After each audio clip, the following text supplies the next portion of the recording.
Yeah, the Gunners stopped in their tracks by Southampton. So I didn't hear Yeah, the man. score. What's the score? Southampton won. Arsenal won. Oh man, that it sounds like music to my ear. Ah. Yeah, so what are your thoughts on the game and your takeaways? Let me kick this off. So 1-1. It feels like a loss. I feel from when the draw feels like a loss, it's a good sign. We were on a roll, but we started the game really, really well, brightly. We were popping it around them, cutting them open. It was easy. It was almost too easy for us. We were on top for like the most of the first half.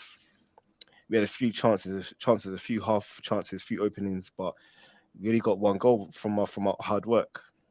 Um, I noticed that what's the Southampton manager's name? Houston Hartle. Houston Yeah, Ralph Hasenhuttl. Yeah. Ralph. That's the one. He switched up. I think he went five at the back from what I noticed, and then since then we couldn't really break them down that easily. But we were still popping it around. We weren't creating as many openings. I think from like 35 minutes. So we went into the halftime at 1-0 up, comfortable cruising. Second half starts. We don't look as comfortable. Can't break it down as much. I think they went on to party and press party really really well. We couldn't get out as easy. They turn up the intensity. Odegaard couldn't get really into the game when the intensity was really at the highest. Um, I feel playing Tomiyasu left back kind of cut off half the field a little bit. I feel if we should have started Tierney, but Tierney's injury record, so who knows with that one. We need to protect him. I feel we're missing Zinchenko as well. Yeah, so it's still an even game. Southampton weren't really creating much, but eventually it was a good play from Aribo, let the ball roll. Ben White went to sleep a little bit, and then they got into the box and a little through ball, and Southampton got the goal. Ever since then, we we couldn't create nothing. Southampton were totally in the game. We made a few changes. We half done path, but didn't create anything clear cut or major. I feel when we're on top, we need to really capitalize on our opportunities. We do struggle for goals, even from when we were cruising, scoring multiple goals a game. We have 20 something shots on target, well, at goal, 10, 11 on target, and score two goals. And that's the common theme. I do have my doubts about Gabriel Jesus with his finishing, have been clinical, or even him, yes, I or agree. or even him being having striker instincts. I don't think he has striker instincts. He wants to get involved a bit too much. He's almost like a winger or attacking minded player all around. He wants to be involved a bit too much. Maybe that's what Arteta wants from him, but I don't see poacher vibe from him. I don't. When he gets a chance, it's not. It's not. He's not. It's even harder than shoots. It's emphatic. When certain people shoot, it's like hitting the net. It's breaking the net. When he shoots, his ball striking isn't the greatest. He had a chance 1v1. I thought he should have taken, man. Maybe this is why City let him go. But we're a young team. We're Wait, still, you, listen, you don't think that was a great block? You think that was more Jesus? Maybe you it's could have 50, processed it quicker. it's 50-50, but if you have title aspirations, you need to back. Or you need to get it on. You need to get it on target, make the keeper work. Think about all the top strikers, all the top goal scorers in the whole world. They're getting it on target at least. They're not allowing the guy to come back. And if they did, we'll say that's a missed opportunity. And I feel that's fair to say here. So I feel it's a worrying sign. We need players. We looked tired second half. We looked so leggy second half. Then when intensity rose, we couldn't match them. Same with Leeds last week. We had a tough game in midweek with PSV, where we had half done half created so many chances, only one goal. We got PSV again Thursday. Then we got Nottingham Forest at home. Then we got FC Zurich again Thursday, and I think Wolves away. So, but what's encouraging is that we're not losing games. We've played more away games than home games. So I feel in January we need to reinforce our team. We need to spend a lot of money in January if we want to keep this pace up. I know I Okay. went on. Sorry, lads. Nah, No, do your it's your thing, team, bro. innit? You gotta speak from the heart. Yeah, man. Caps, what are your thoughts on the game? it was a decent game. I think first half it was a game of 2 halves really. Well, say 2 halves, two Arsenal performances. First half, Arsenal looked very sharp, popping the ball around.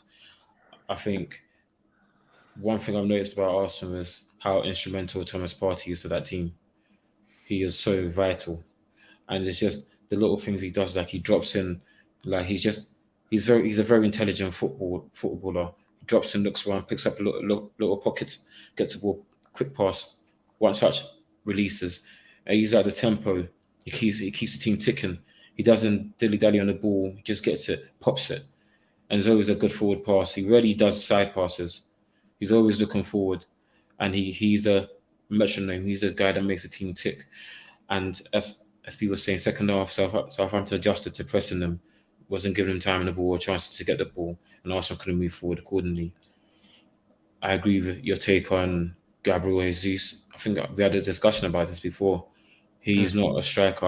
I think he needs like a real number 9 with him, maybe to play off like a number 9 or something, because his shooting is scatty at times. Like he have moments where he'll score like 4 goals in one game, like he did before he joined Arsenal, towards the end of last season, and then he's gone 4 games without a goal now in the league. So it's like he's very, and like you said, he wastes too much energy and movement doing other things that he shouldn't be doing as a number 9. But then again, the things that he brings to Arsenal's attack is why Arsenal are playing so well. Like his winning mentality, like they look to him like, "Rah, this guy's done it. He's won everything with City. Like we need to learn from him. His intensity, like his press from the front, and he's a good footballer as well. He creates spaces for other people to get in, and playing off with Xhaka. Xhaka is getting more. He's finding more spaces being created by Jesus to penetrate and get them goals that he's getting as well.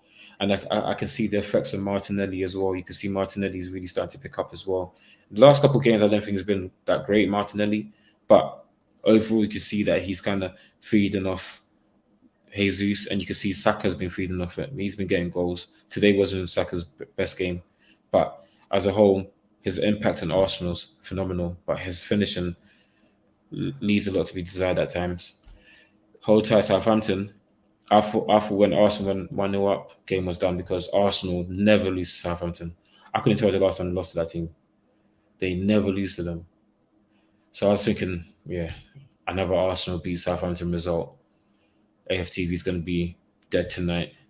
But then Southampton came about. Like they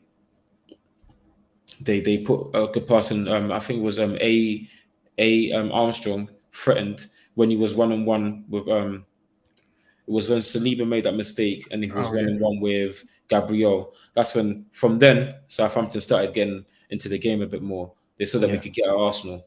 I think that mistake by Saliba kind of encouraged them because they're thinking, these are vulnerable. We can get at them. And then from then, you saw that they started pushing forward a lot more. Because I was thinking, you're 1-on-1, take him on. Why are you dilly-dallying? And then Saliba, to be honest, Gabriel defended well. Yeah. He defended well and shuffled him, made him recycle the ball. But from then, Southampton gained confidence, and you could see that they were thinking, we can get at this team. And they got at you and got that goal. The goal was well built, well played. So, yeah, I think overall the result was fair. Arsenal fell off quite a lot. Like you said, they look tired, they look leggy, and they haven't got. They've got Europe now as well, so it's going to be interesting how Arsenal proceed henceforth. And Arsenal might need to make some signings in Jan if they want to keep up the title aspirations, because already you can see that it's getting to them. All these games they're playing, starting to get to them. They haven't looked great the last 3 games, to be honest, but they've been getting results. So yeah, I think this was a result that was coming, and it might be a wake-up call to Arsenal, or it might be the beginning of a mini capitulation for Arsenal. We'll see. My take on the game, first half, the first 15, 20 minutes of the first half, Arsenal completely dominated in possession. Southampton were out there looking like a championship team. They were terrible. There was so much space in midfield. Partey was running the show. No one was pressing him. So as much as Arsenal were good, Southampton were terrible. They were shocking. That was one of the worst 15, 20 minutes I've seen from a Premier League team this season. So Ralph did get it wrong, but he changed it, switched it up, went from a back four to a back five. Yeah. They looked more comfortable. But before the Arsenal got their goal, the thing is, Southampton was so terrible. Arsenal should have gone for the kill. They should have deaded the game, to be honest. By half an hour, it should have been 2-3-0. You know, like Man City do. Yeah. If that was Man City, they would have finished them off 2-3 goals in the first half an hour, and the game would have been done. But do you think it's due to the fact that they don't have that clinical striker? Like, remember last week we said if Arsenal had like a Vlahovic from Juve, that Arsenal would be crazy because they make the chances. You know what it was? I think because the game was coming so easy to them, it was so easy. When they went 1-0 up, they took their foot off the gas because he was. That's what I said. I could not believe what I was seeing. Thomas Partey had the freedom of St. Mary's. They had no one around him. Just received the ball in space. He had time to look around, pick out an option. So yeah, Southampton was so bad that Arsenal took their foot off the gas, basically. That's what happened. Ralph made a change. They were a bit more comfortable, but the space was still there in midfield. Arsenal was still the better team. But I agree with you, El Caps. That mistake from Saliba, that kind of gave them momentum. It did. And then, was it the second half they got the equaliser? Yeah, second half, yeah. Second half, Arsenal didn't play well at all. Saka was missing. Jesus, the effort was there, but yeah, both of you are right. He needed someone to combine with. He was giving the centre-backs problems, but they were giving him problems. Every time I saw him on the screen, he was on the floor rolling. Yeah, it was a physical battle. The ref had a shocker today, though. He had a shocker. Yeah. I think, there was one or two times where the defender had his arms all over Jesus, basically dragged him down, no foul. So, the ref, I don't know what he was on. Well, maybe he wanted that. He was letting it go because, the Prem, they said they wanted to let more things go in terms of physicality this season. That's probably why. But do you think there's something against how they ref Jesus? Because there's been a few games where he's always, every time he plays, he's always on the floor fighting defenders. Do you think there's something that refs are like, this is just part of his game? Because every time I watch Arsenal, he's on the floor rolling around because the defenders dragged him. Yeah, maybe. I think it's because when the ball's coming to him, he likes to back into the defender, which Rashford can't do. I wish Rashford would do that. I was watching Jesus. I was like, have you ever seen Rashford facing away from the goal? I've never seen it. He's always facing forward. He's never been coached to be fair, though. That's the. I didn't never had to. That, man. But like, how can you not even just naturally? Anyway, I'm off on a tangent. But yeah, maybe that's because of the way he plays his game. But both of you brought up a good point in terms of Jesus and is he a number 9? Do you think Arteta can make an adjustment in terms of bringing Martinelli and Saka closer to him? Because Martinelli, he plays very wide on the left and Saka plays very wide on the right. So do you think Arteta can make a tactical adjustment and kind of work to bring both of them or one of them closer to Jesus? Or do you think it's a matter of him just getting a number 9 and then? No, it's not that. That's how we play. That's how we want to pin teams back. If we keep our wingers really wide and put maybe Zinchenko a bit inside and push Xhaka up too, then what you're going to do, you can't really come out. You're going to be pinned back with, for example, Martinelli occupying the right back, maybe Xhaka making runs to occupy the centre back, Jesus around there too, Odegaard popping up with the other centre back, Saka with the left back. So that's how we want to play. I just feel maybe Jesus wants to fight too much, wants to be aggressive. Like wants to play 100 miles an hour every single moment of the match. And he wants to fight defenders instead of just thinking, let me just pop it off here, let me just spin behind. Let me just make a run here. Like he wants to hold it up. He wants to bully defenders. That's good sometimes, but I just feel like he just wants to fight too much. He wants to play 100% all the time. Sometimes he needs to calm down. I think my only job today is to go score goals, not cause problems for defenders. I just want to score goals. Yeah, that mentality. Yeah. I think what SB was saying about the tactics, you can see Arteta made an adjustment from before, because before Arsenal had Laka, Aubameyang, and Saka, and they were playing quite close to each other and occupying each other's spaces, and they couldn't score from it. Like they couldn't score.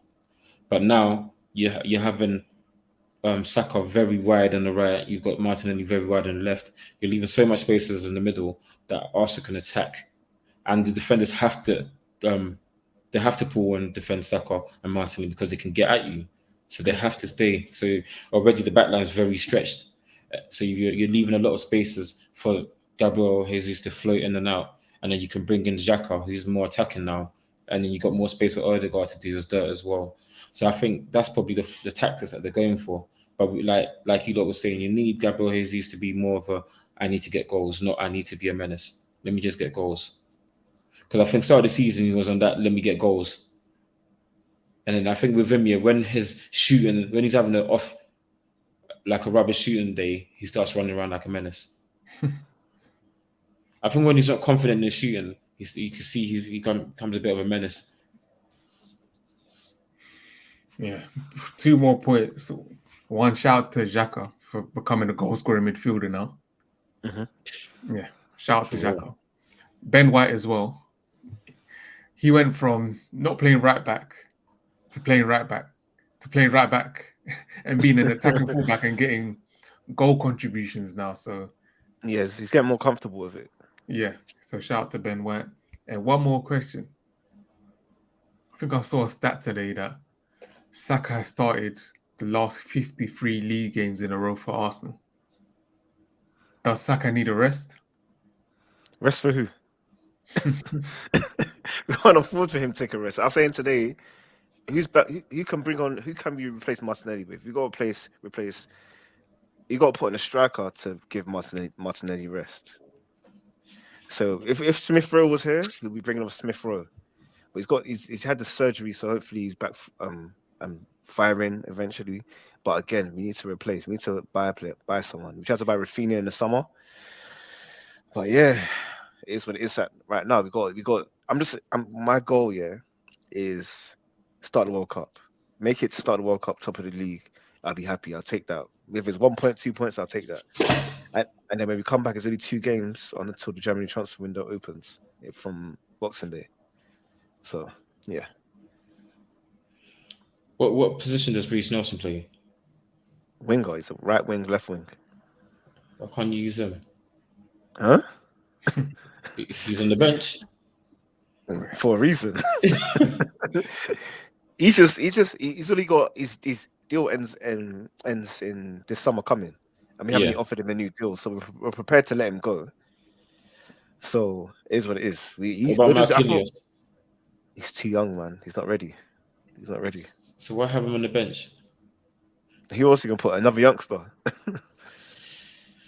Then this is why we tried to buy Rafinha. We tried to buy Rafinha, but couldn't get it done. In hindsight, was it a good idea to let Pepe go? 100%. 100%. Let him. Just can't block a man's career like that. Can't keep him on the bench for years and years. I hear you.